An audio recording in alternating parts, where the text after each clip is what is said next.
okay, like this is where I'm at. Like I don't believe in God. I don't think any of this stuff is true, and I actually think that you can live a pristine life without the Bible. And ever since then, I turned my back on it. And it's actually kind of weird because I feel like even though they've never admitted it to this day, I think that I kind of turned my parents atheists too, because I would just always be presenting them with the newest religious argument that I read online, because this is like the very early days of the internet where I'd be looking up stuff like atheism all the time. And I think it kind of got to my parents. When I really think about it, I haven't heard them really mention anything regarding religion in the last 20 years or so, even though if they were here right now, they would say, you didn't miss us anything, like, of course not. But I do think that I have a bit of that impact on my parents too. Yeah, so your entry point to atheism was the Satanic Bible, but when you read it, you were like, I agree with this more than I do the Christian perspective of the worldview. I agreed with the part that this was anti-Christianity or anti-religion, doesn't believe in God. That part I agreed with. If you actually go read the Satanic Bible, it's filled with all sort of goofy, like, witchcraft type stuff. And, and it was written a long time ago, so I got a little bit of grace, and it was very influential on a lot of people, but for sure not, the definitive guide to how to live a great life. But definitely kind of hit me at a time where I needed something to kind of show me, like, oh, there's a lot of other people out there living different lifestyles and composing their moral code from, a lot of different stuff aside from just the Bible, which I grew up with. Do you think any religion could be true? Do you think that there could be one that is true, or are you just totally against any of them being true? No, for sure. I think it's possible. Like if I were, I guess what you're asking is, like, do you think that there is a religion that incorporates supernatural or something along those lines? For sure, religion. That's a lot closer to what I believe. I just don't even really feel the need to put a name on it. I remember being a young kid, and like my dad got locked up in the bed for like a year when I was 12, and he was basically on trial with charges from like a small town, that kind of stuff. It was like an all fraud charge, basically, but accused of using his role in the local government as an alderman, which is really like kind of a small time role in politics locally. And then he also worked at a construction company, helping them get jobs and stuff like that. He's basically used his role in government to help get jobs for his business or whatever. He ends up taking a plea deal, doing a year. And I just remember during that time period, my mom really leaning on the church, and the church being a big part of like what kept her sane and mentally well during that time period. And I remember my mom explaining to me that was why she knew that religion was for her. I said to her, I'm like, Mom, you could have got that out of a bowling. Like, the fact that you had a bunch of people who were supporting you and emotionally sort of lifting you up, that's awesome. That has nothing to do with whether it's true or not. Now, I'm not like a scholar, and there's a lot of people who really make sense to debate Christianity and be able to sort of look at the Bible, whatever. I don't really get into all that. That's actually why it's kind of funny even doing these conversations with you, this being the second one, because it's like, I don't really even talk about it. A huge percentage of people that I do podcasts with, the people that I interview and everything, they are Christians. To me, it doesn't seem like they take it serious in any meaningful way. Like, they'll tell you that they pray, but we'll be having a conversation in which, to me, if you were religious, it would seem like, okay, this is the point where you're going to start talking about God, and it doesn't really come up. I feel like to a lot of people in hip-hop, it's like impossible to imagine outwardly a non-believer. I actually know most people in hip-hop who are atheists, but would never say it publicly, so look down upon the black community and hip-hop to like be anti-religious. Dang, would you want God to be real? Probably not the God in the Bible. I feel like the God in the Bible seems like kind of not the person that I would expect to be the greatest supernatural ruler in the universe. But I guess if I could create a world in which there was a God who was basically like a judge, primarily like a one-man supreme court of what's right and wrong in the universe, and you kind of constantly go to him and say, hey, like, you know, I have this dilemma and I'm not sure what I should do. Can you tell me how I should go about this? That sounds very useful, like, but yeah, I think it's kind of on human beings to figure that stuff out for themselves in a variety of ways. But if I could do that, yeah, or if there was a supreme God where I could say, hey, this dude is pure evil, you should, you know, orchestrate a scenario in which he spends the rest of his life in jail or whatever. I mean, that would be useful, but I mean, that's not really how most people who are religious think that it works either. Yeah. So you mentioned earlier, you were talking about morality, how like you felt like that you could live a good moral life outside of Christianity when you were talking to your buddy, and that's how it unfolded. So where do you think people can take morality? I mean, I think it just takes an objective analysis of the world and the kind of world that you want to live in. I remember the last time we did that, and I promise I'll just say that over and over throughout this whole interview because it's really that thing. But I remember we talked about like moral relativism, like the idea that every different culture has their own idea of what's right and wrong, and that people from our culture have no business telling another culture like, hey, this is messed up, this is wrong.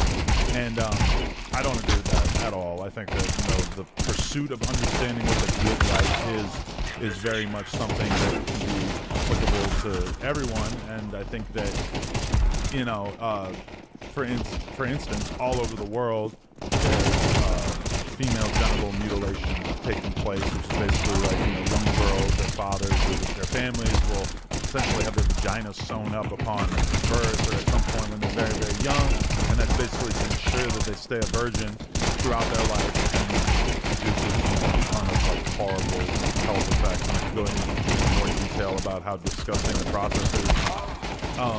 Obviously, I think that's just completely wrong and disgusting, and I think you could say that objectively about our society. If you were to find some rogue actor that was doing that, it would be just as disgusting, but also you could look at other cultures. And not to say that, like, you know, European Americans or white people have everything figured out, savage tribes of people all over the world who are doing the other thing. You know, I don't think it doesn't have to be viewed as like our culture as a whole being superior, but I definitely think that, you know, take a look at what other people have going on and be objective about it. Yeah, so I think you and I could agree that there is from what you're saying, that there is a standard of truth. But I guess, you know, I would like to stop. So I read a lot of different authors, philosophers, people who talk about, you know, what the good life is, and kind of debate those things internally or have conversations with people about that sort of stuff, about what right and wrong is. For me, it's like that kind of thing is so simple in a way. Like the idea of, like, you know, the example I just used, like, yeah, dad would cut your daughter's vagina off. That's pretty easy for me to deduce that that's all dad. But you know, I feel like those kind of conversations, like, you know, I'll even give you an example. There's like a podcaster, female podcaster, I saw her at an event a couple months ago, and I just, like, off the top of my head, the first thing I thought of to mention to her was like a video I had just seen, basically, that was very, very negative to her, and I just mentioned it, like, to her right away. I'm like, oh God, I just saw this video, like, this about you. It was crazy. Like, did you see that? And I could see it in her eyes right there that she knew what I was talking about and hurt her feelings. And then I brought it up to my wife, and she just said to me, like, well, you probably shouldn't put that out, right? And I hadn't thought about that until that moment.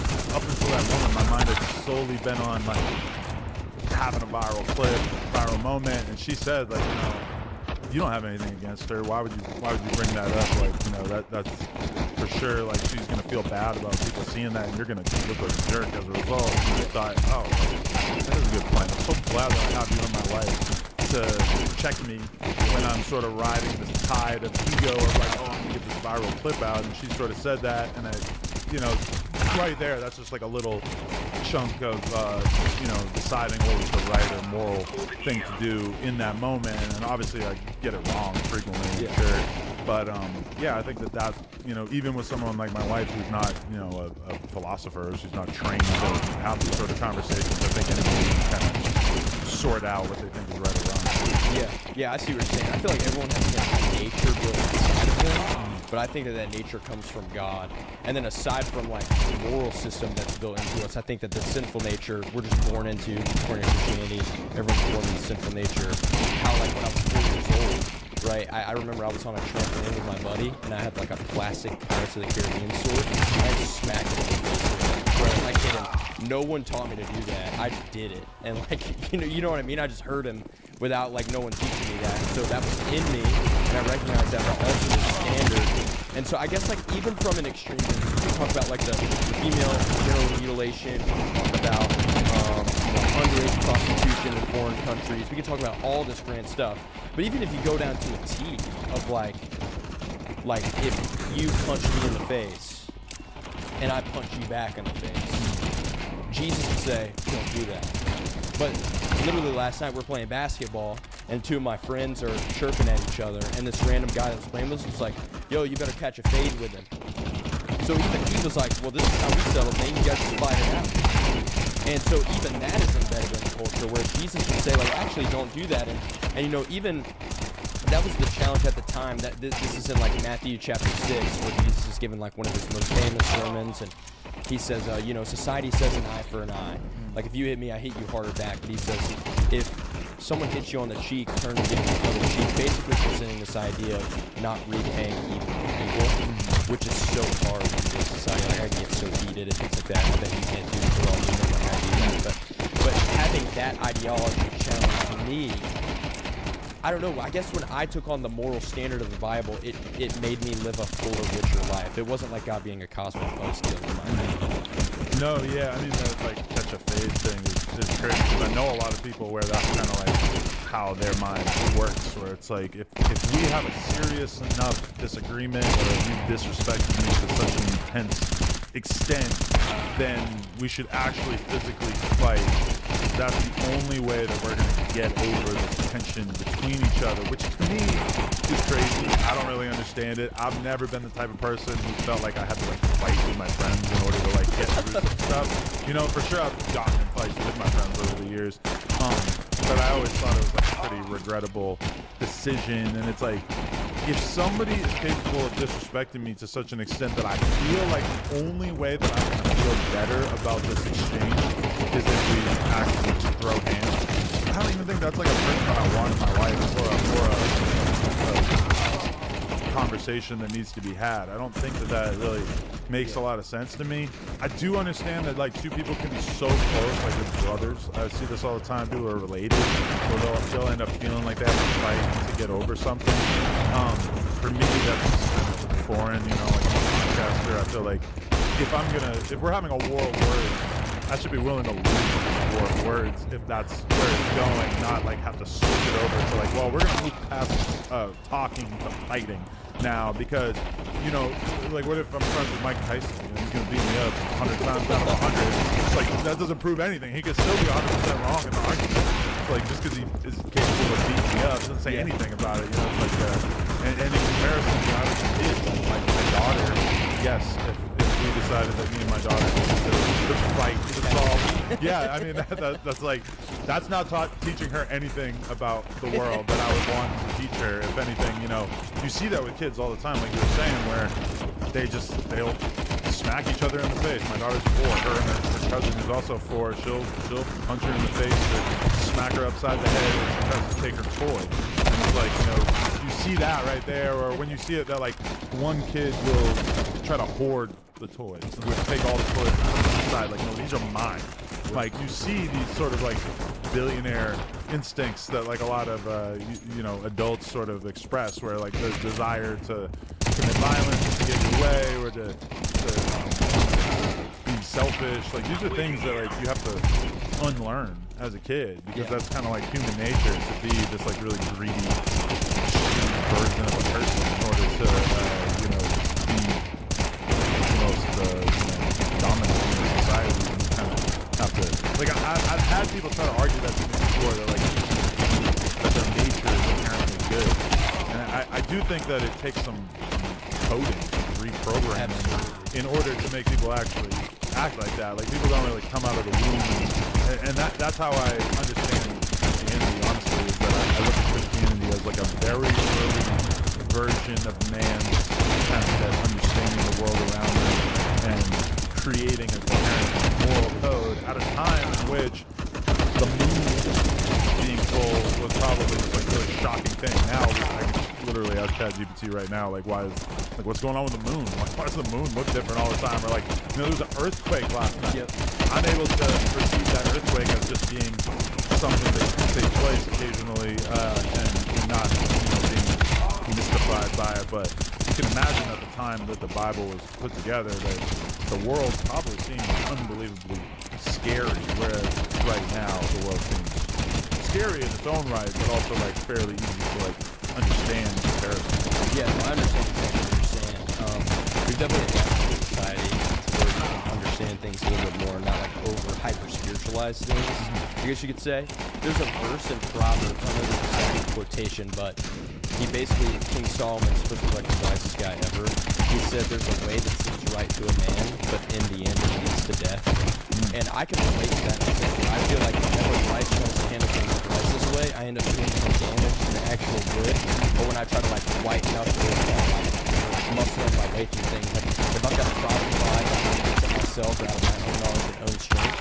And what you just said about recoding your brain is literally what the Bible tells us. There's a verse in Romans 12 where he says, do not be conformed to the world. But Paul writes in Romans, he says, don't do exactly what everyone else is doing. He says, be transformed by the renewing of your mind. You literally have to change the way that you think. Like, literally that's what he's doing. So, like, yes, there's a sense that the Bible, like what Jesus teaches and his morality, this morality that the Bible presents, is something you do have to recode. Because then, now, it's not like, after reading the Bible, I go, dang, I shouldn't just go hit my friend in the face with a sword. Even though I'm doing it in the world, I shouldn't do that. Or last night at basketball, oh, this kid's chirping man. I shouldn't go pat my face with this kid. I should just take a second, think, and calm down. It's just a basketball game. You know what I mean? So, I really clinged on to that because I feel like when I reflect on my own life, I feel like I do more damage than good when I try to fix things out of my own strength. Now, don't get me wrong. Like, I think there is some good to people. Like, I've definitely done good things out of my own strength, in quotation marks. But because human beings also are the ones who've invented the same rationale that we're talking about, which is like, to come up with a coherent moral code and to, come up with something like the Bible, or to come up with, all the different belief systems that basically allow people to live moral lives. Human beings invent those too, but I think like our primary instinct is to basically solve all of our problems through force, violence, whatever it may be. And that's like, when I think back to being a kid, when I think about being 16 or 18 or whatever, it's like the world seemed very scary and strange, and I was doing a lot more contemplating of what was right and what I should be doing to live the best existence, and when I think about my life now, it feels like everything is solved in a much more specific way, in the sense that, like, rarely am I like grasping at like the right way to handle a situation, because I just feel like I have so much more life experience that now I'm kind of just like playing the game of life consistently. As now I know what I'm doing with my life, whereas when I was 16 or 18, I was trying to figure out like what am I going to be? What is my life? And for sure. At that time, even though I'm talking about myself understanding that I was an atheist from like 13, it still felt like there was a lot more questions that went along with that, even though I was as a grown man now, it just feels like a lot more simple. I mean, this actually comes from like a sincere place in my heart, like with all respect. Like, I feel like as I get older, I have more of a motivation to believe in something. I love Jesus. I've been a Christian since I was 17. But the more I get older, I love the fact that I believe in something. For you, you label yourself as an atheist. You're like, I don't really believe in anything. I don't care to believe in anything. I mean, like, I don't know. I kind of asked you earlier, but like, do you want to? Like, I feel like as I get older, I love that I have faith in something, and it motivates me. I mean, like right now, as you get older, God forbid something happens, timer ends tonight. what do you think happens? So I don't think about what happens when you die. I think that as human beings, nobody has ever really died and then came back. Like I know people like die and come back like on the emergency room table and situations like that. But it's not the same thing. It's not exactly the same, and I feel like it's almost kind of silly for people to contemplate what happens after you die because we just have no real way of knowing. And so, you know, I do think that religion is kind of like the ultimate comfort blanket, safety blanket that makes you feel better about everything because it gives you this understanding of what is going to happen to you after you die. I just think that it's mostly people just kind of making stuff up and improvising and really talking a lot about what they think should happen when you die or what would be cool. Like I always have this sort of fantasy that I'm going to die and then I'm going to sit in a movie theater and I'm going to watch this extremely long, in-depth movie about my life and I'm going to relive all of these critical decision points and I'm going to get to see how cute I was as a kid and I'm going to get to whatever, like in my head that would make sense, but also it just seems like this is clearly like tailored to what I would like to be the situation if I were to die, and I don't think that really makes all that much sense that, like, you know, because I don't think most of us think that that's what happens to animals. You know, when my cat died, that was the end of the road, and it was one of the hardest things I ever had to go through, but yeah, you know, the cat dies and that's just how life goes. And, you know, I think about that a lot of times with my dog. I'm like nuts over one of my dogs. The other one's all right. But my one dog, Ralphie, I just think about that. Like, God, I'm going to be so sad in like 10 years when you die. And I know that's coming. And it doesn't stop me from loving you right now. But AFK, I don't. get the knife. To me, it just seems like wishful thinking to just assume that there's something after that. Yeah, I respect. I have other atheist friends as well, and I respect them. To me, I feel like it takes more faith for me to be an atheist than it does for me to be a Christian, in my perspective. I feel like I feel like, at least for me, trying not, I guess, well, maybe you're not trying, because this is genuinely how you feel. But for me, I feel like if I was trying to be an atheist, it would take more of me to try to not believe in anything than for me to search out what evidence is the most reliable. I don't know if I told you this last time we talked, but like I can't fully prove to you that God is real.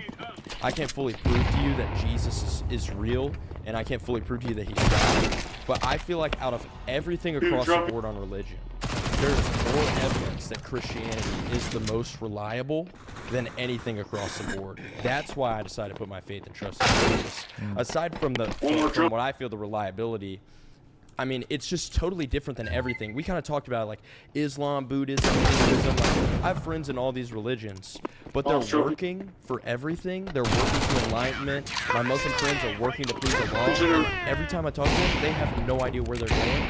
Even though they're some of the most respectable in the sense of they give alms to the poor, they pray 5 times a day, they pray more than most Christians do. They believe more about Jesus than most Christians do. They give more alms to the poor and help poor people more than Christians do. So I can respect that aspect of Islam. But even them, they don't know where they're going. And all of these things, you got to work. And my story is I was going to take my life when I was 17 years old because I had a broken heart, depression, and anxiety. And a bunch of people told me, you need religious structure in your life, Bryce, to fix your life. And so I looked into everything because I went to a private Christian school. I kind of hated God. And I had a bad taste in my mouth with pastors because these pastors would tell me what to do with my life, but then I would see them doing the total opposite of what they were telling me to do, and like people were cheating on their wives, and it was like super hypocritical. And I looked into it, and none of this stuff helped me because all of them you had to work to perfection. And I was so broken inside. I thought, if I'm this broken and I can't even fix in this wicked world to fix my broken heart, how could I ever work to perfection?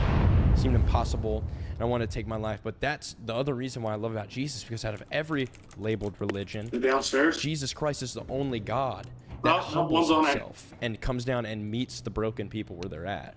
Whether it's instead of a broken person working to get his approval, God looks down and says, I love these people so much, I'm going to humble myself and become a human, a God that exists outside of time, outside of space, intervenes into time and space, takes on flesh. He lives this perfect life. So now the moral code of the Bible is achievable because I watched someone show me how to do it instead of just telling me how to do it and expect me to do it without showing me. And then because it's like the justice system. You murder someone, you go to jail. my sin and wickedness, my sinful nature, I deserve death and separation. But Jesus goes, I'm actually going to die for you. I'm going to take the punishment for you. I'm going to cancel the debt. And that's the forgiveness aspect. Like, if you punch me, instead of repaying evil and I forgive you, I'm canceling the debt of what you just did to me. In the same way, Jesus is like, everything you've ever done wrong in your life, I'm canceling the debt right now by dying for it. And then I'm defeating the very thing that separates you from me.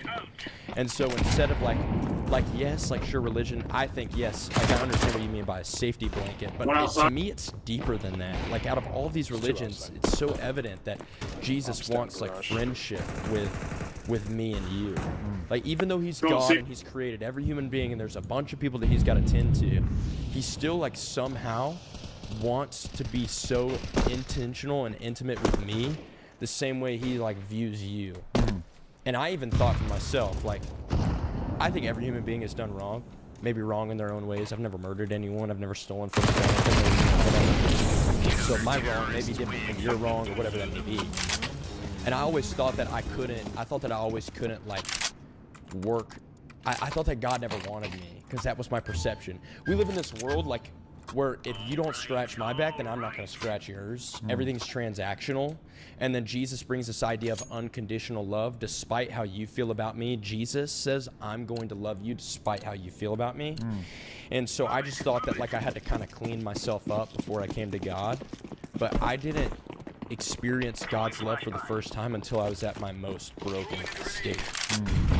That's just my big appeal to it. And I can't deny it. I have my doubts. I think everyone has doubts. Like, one of the most famous Christian, like, theologian people ever, he got diagnosed with pancreatic cancer. I don't know if you know anything about that, but there's pretty much nothing you can do about pancreatic cancer. Like, it's like just the clock's ticking, basically.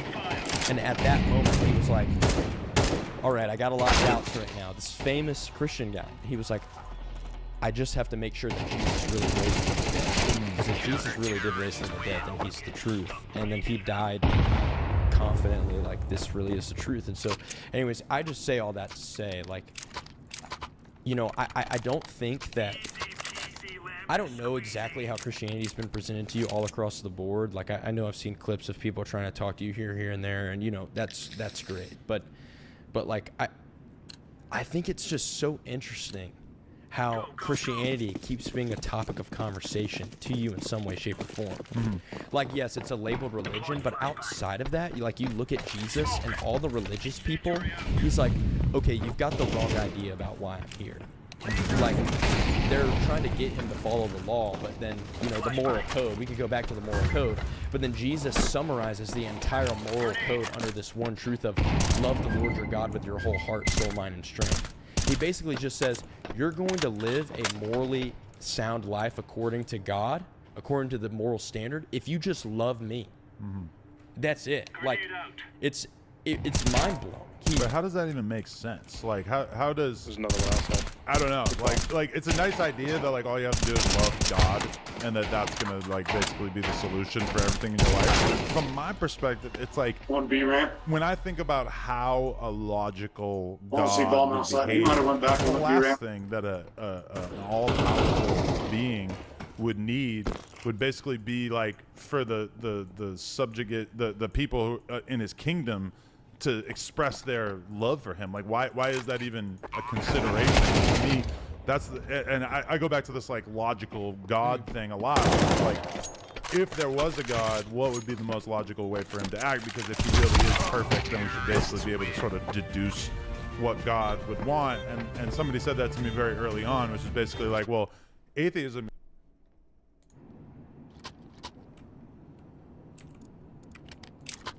Hey, Purple, you want to buy me?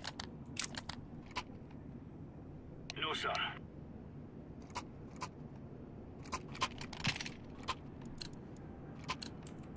You guys are so... You're so silly.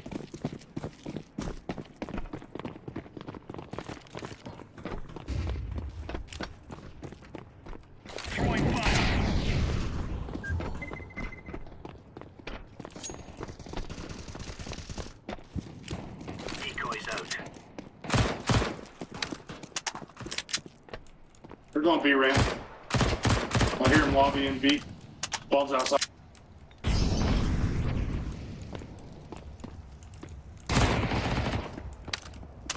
One's going around to heaven.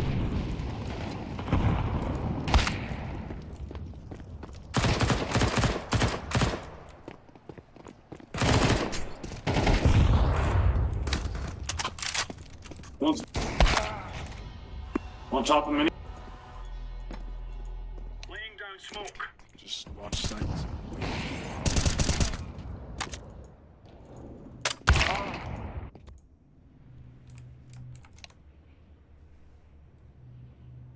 Yeah, I don't know how the fuck you got me to there.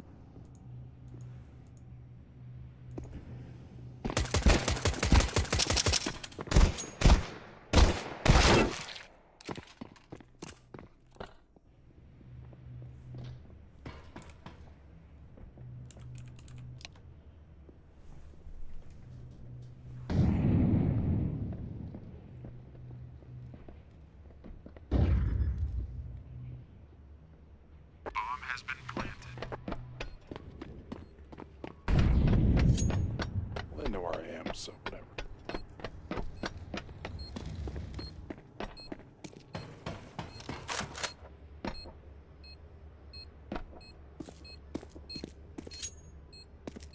Smoke.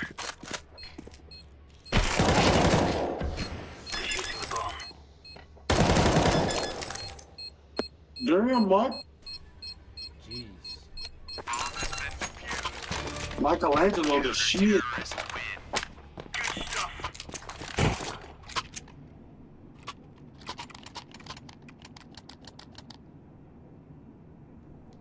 Where go to gets it.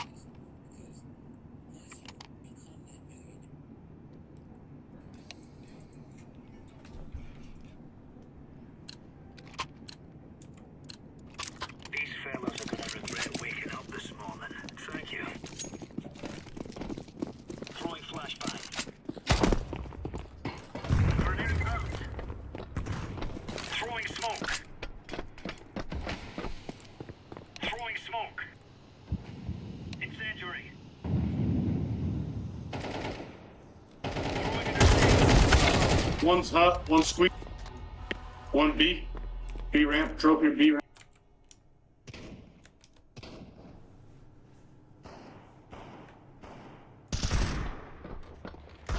One squeaky.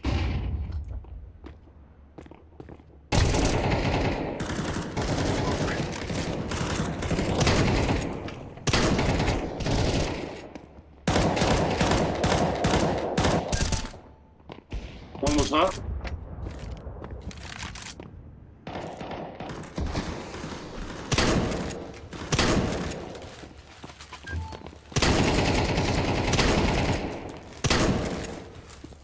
Just protect bomb. Oh shit, there they are. Good shit, get them purple. Good. Right on. Look at that Nova doing work for you. Yeah, sure. It done work. See, I knew that. That's why I bought it for you. Thank you. Let's move out. Nice. Throwing flashbang.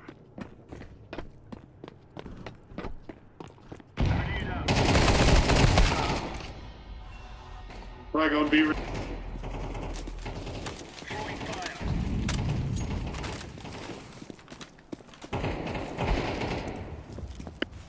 There's you.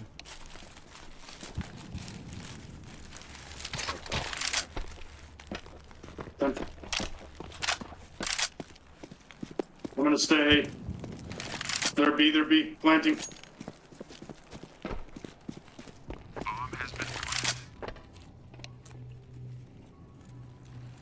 Laying down smoke.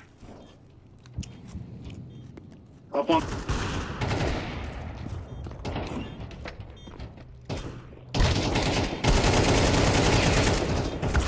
Oh, I'm sorry. Get it, boy. Defusing. Smoke. Here. Someone want that off. All right.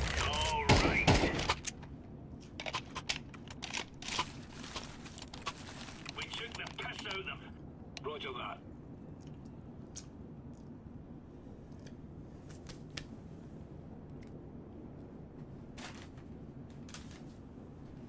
Thanks for the cookie. Tuna sandwich. No, no. Deploying flashbang. Grenade. Incendiary out. Tom's lobby. Throwing smoke.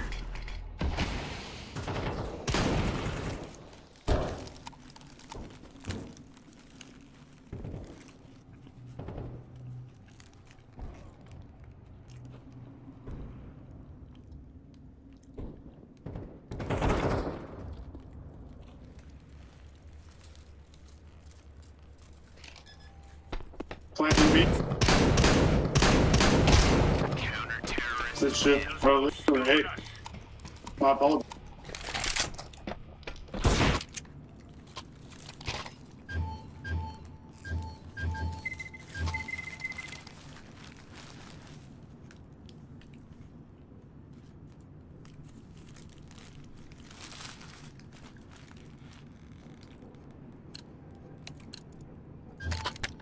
Go, go, go.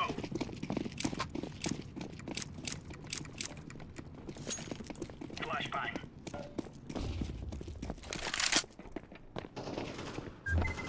Grenade out. Laying down smoke. Flashbang. Grenade. Incendiary.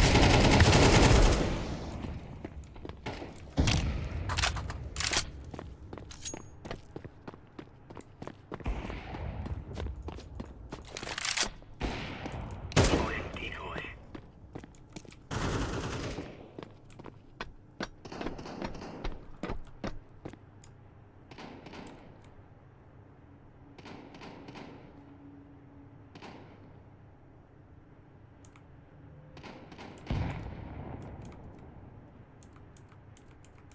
Throwing fire.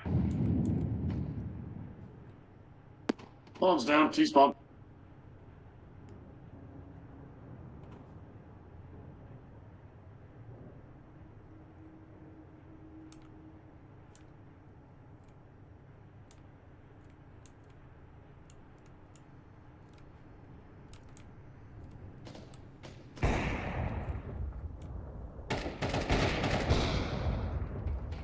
Oh shit.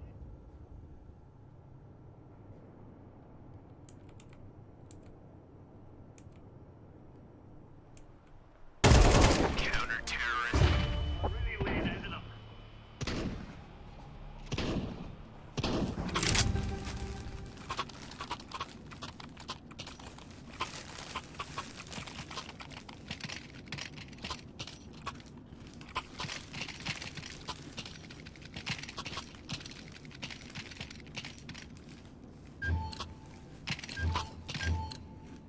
They're gonna wish they were never born. Throwing flashbang. Throwing fire. Throwing a grenade.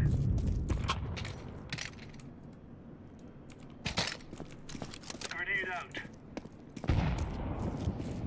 Smoke. One trophy. Throwing smoke. Deploying flashbang.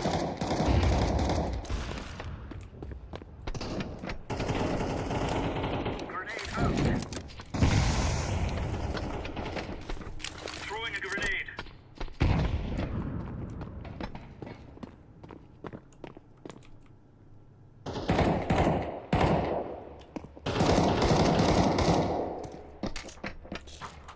Bombs down. Sweet. Throwing flashbang.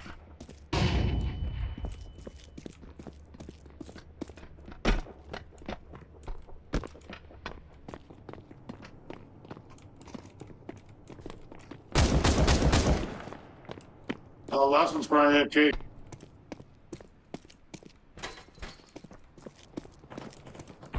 Counter-terrorists win. Praise.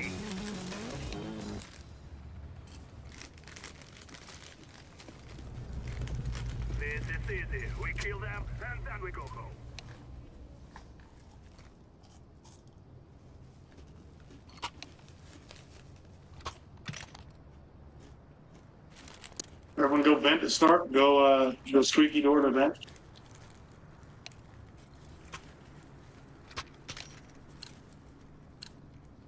Yes.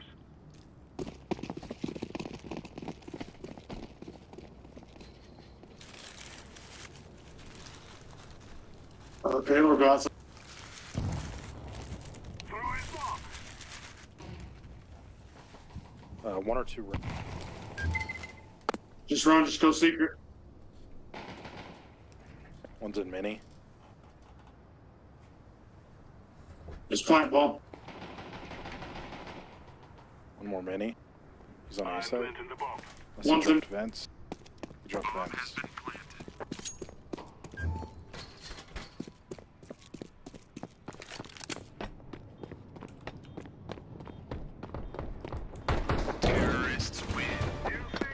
Oh, good job, Michelangelo.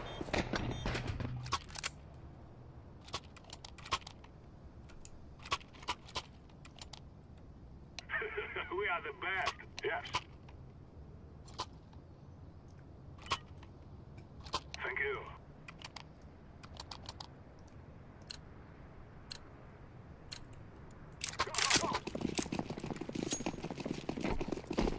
Bomb's going squeaky for fun this time. Flashbang.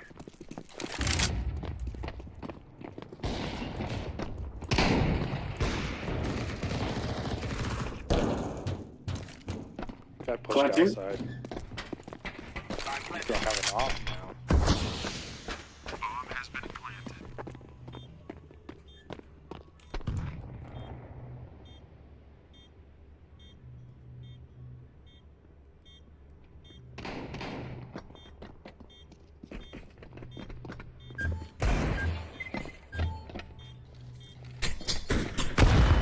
Ouch. Felt that one, Jay. One's on top of Silo. Fusing. Oh, he doesn't. We're good. Good shit, boys. Terrorists win.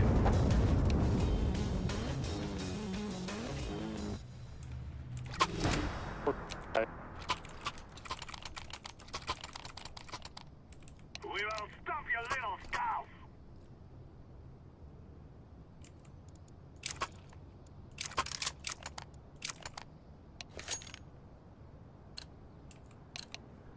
Affirmative.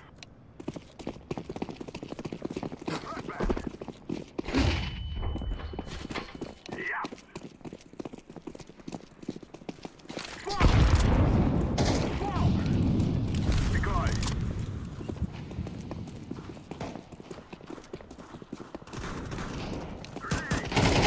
Because Oh, whoa. Sorry.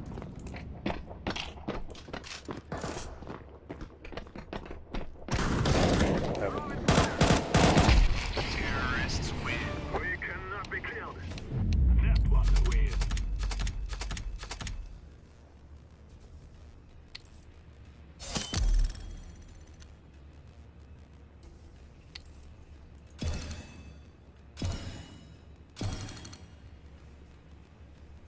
I'm so bored.